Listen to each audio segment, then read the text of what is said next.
La chapelle Sixtine se situe à Rome, en Italie. C'est la chapelle du pape.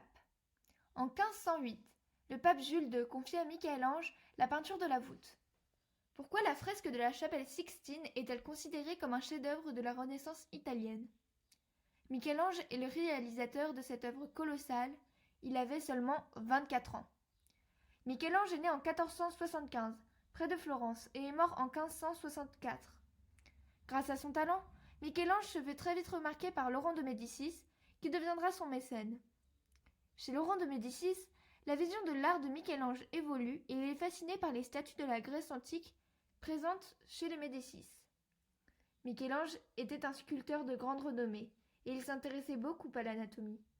Grâce aux nombreuses dissections anatomiques auxquelles il assista, il put atteindre la perfection sur ses œuvres, telles que la Pietà ou le David.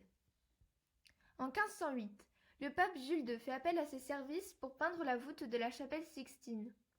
Michel-Ange va devoir fournir énormément d'efforts pour peindre cette voûte située à 20 mètres d'auteur, ayant 40,5 mètres de longueur et 13 mètres de largeur, soit une surface de 1200 mètres carrés. Durant 4 ans, de 1508 à 1512, Michel-Ange peindra la tête en arrière, contorsionnée et ayant de la peinture sur le visage. La fresque de Michel-Ange est une œuvre magnifique qui met en scène de chaque côté les ancêtres de Jésus-Christ, les prophètes, Sibylle, et au centre, de nombreuses scènes de l'Ancien Testament, la Genèse. La peinture de Michel-Ange s'inspire de l'Antiquité, mettant en scène des personnages nus, drapés dans de longs tissus aux couleurs pastel et avec les cheveux détachés. C'est une œuvre à la fois religieuse et antique.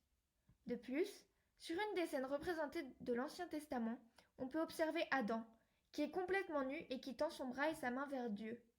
Dieu fait de même.